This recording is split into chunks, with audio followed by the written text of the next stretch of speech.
de conteúdo, né? Então vamos começar, vamos voltar um pouquinho para quem já te conhece, tá vindo no programa por conta de você. Vamos voltar um pouquinho nessa trajetória, né?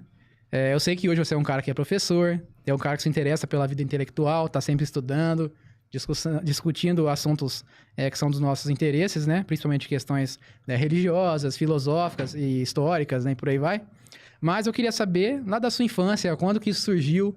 Se lá quando você era criança já gostava de estudar, ou quando que surgiu esse gosto aí pelos estudos? Fala um pouquinho sobre a sua infância, como foi lá na época? Bom, é interessante, né? Porque assim, eu tenho um filho, né? O meu filho tem 11 anos e ele pertence ao espectro autista, né? Uhum. E eu lembro quando a gente foi, com uns 3 anos, ele começou a apresentar algumas características, começou a falar muito tarde, né? Enfim. E aí é interessante, quando a gente foi fazer a investigação, eu comecei a lembrar que muitas características que eu via nele tinha em mim quando eu era criança, né? Então eu fui uma criança sempre muito introvertida. Enfim, eu tinha algumas características hoje, porque naquela época não tinha, né, esse tipo de diagnóstico, nada, mas hoje eu posso falar que eu fui uma criança autista. Embora a minha esposa, que é terapeuta ocupacional, fala que não fecha diagnóstico. Mas por que eu tô dizendo isso? Porque isso, pelo fato de eu ser uma criança muito introvertida, gostava mais de brincar sozinho, isso me levou pra leitura. Então eu lembro quando a madrinha da minha irmã deu uma coleção Pompom, né, que tinha ali aquelas histórias, né, Branca de Neve, aquelas coisas todas. E aí eu comecei a ler, não achei graça nenhuma naquilo.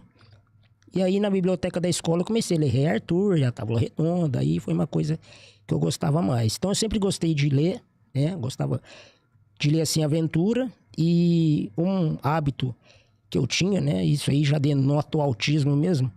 Um hábito que eu tinha, cara, era de copiar a Bíblia. Então, às vezes minha avó me deixava de castigo. E aí, o que eu fazia? Tinha aquelas Bíblias, né? Aquelas Bíblias grandes que ficam abertas no Salmo 91. Uhum. Então, eu pegava o caderno e ficava copiando, né? Então, eu sempre fui envolvido com isso. Mas aí, com 12 anos que eu me batizei, né? Na igreja cristã, evangélica. Ali eu comecei a ler a Bíblia, né? Comecei a estudar a Bíblia de uma maneira mais profunda, vamos dizer assim. Só que aí veio 13, 14 anos, veio aquela vadiagem da adolescência. Eu comecei a escutar muito rock pesado, cismei de ser baterista, enfim, eu distanciei um pouco. Com 17 anos, quando eu comecei a ter o meu problema na coluna, né? Quando eu comecei a apresentar deformidade, óssea, tudo, aí eu precisei dar mais uma, assim, ficar mais na minha, ficar mais no claustro. Então, eu usei colete de gesso, né, durante 3 meses, então eu não podia fazer muita coisa, não podia jogar bola. E aí isso me levou para a leitura novamente. Então aquilo que eu tinha com 6 anos, que depois ficou um tempo adormecido, voltou com ímpeto com meus 17, 18 anos. E isso perdura até hoje, né? Eu comecei a ler a Bíblia e depois fui para livros sempre de teologia, mas eu cresci assim num ambiente evangelicalista, né, o pentecostal, então infelizmente eu li muita coisa ruim, só que aí depois eu comecei a ler coisa boa, né, comecei a conhecer outras vertentes teológicas, né, e aí isso perdura até hoje, os meus 42 anos, né, faço 43 esse ano. Então, basicamente é isso, né, é isso aí, começou com 6, mas adormeceu, veio com ímpeto, realmente com os 17 dura até hoje. Certo. Você contando essa história, eu lembrei um pouquinho do Michael, né? Tropiano, que participa aqui com a gente normalmente no programa, mas está afastado por questões de legislação eleitoral, mais uma vez. Mais uma bobeira, mas enfim. Ele sempre conta, né, que teve um caso parecido com o filho dele, acho que é o Heitor, se eu não me engano. Que o Heitor estava tendo dificuldades na escola, né, no aprendizado dele. E aí foi investigar e tal, descobriu que ele tinha dislexia. E aí o Michael começou a perceber que as características tinham a ver com o que ele tinha também quando ele era criança. Sim, aí você contando, eu lembrei disso, né? Exato. E é algo muito comum até, viu? Pra quem tem filho. Tem outro caso também que eu lembrei agora aqui, que eu vi recentemente, de um lutador do UFC, se eu não me engano. De MMA e tal. Que ele descobriu que, ou não sei se é MMA ou se é o cara de basquete. Enfim, um atleta famoso, assim, sabe? Ele descobriu que o filho dele era autista, né? Filho recém-nascido. E aí, por conta do diagnóstico, ele achou estranho, se identificou, foi fazer também. E aí, também percebeu que ele também era. E é interessante isso, né? E é interessante para esse tipo de história, até para as pessoas entenderem que não precisa enfiar remédio na criança quando Com você descobre, certeza, né? André, com certeza. Só você conseguir colocar ela num local onde ela se encaixa, já é o suficiente para ela poder viver tranquilamente, né? O problema é que acontece o seguinte, os pais, né, têm um filho com autismo, em vez de querer ajudar a criança, não, ele quer, entre aspas, né, se livrar do problema.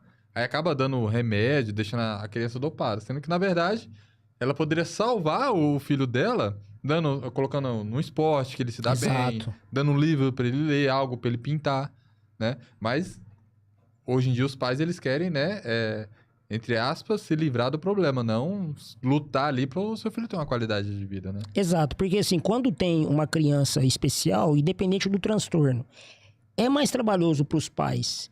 Porque, assim, realmente você tem que contextualizar muitas coisas, adaptar, essa é a palavra, adaptar muitas coisas, né? Sim.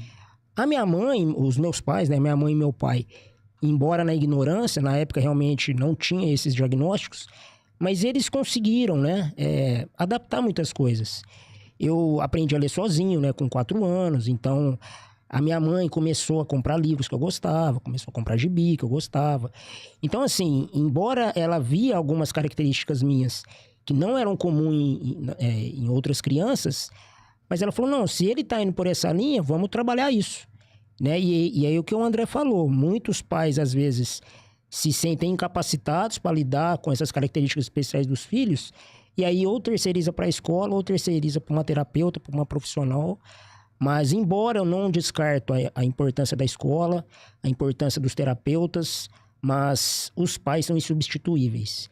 E os pais têm que fazer parte desse processo de adaptação para a criança poder se sentir segura.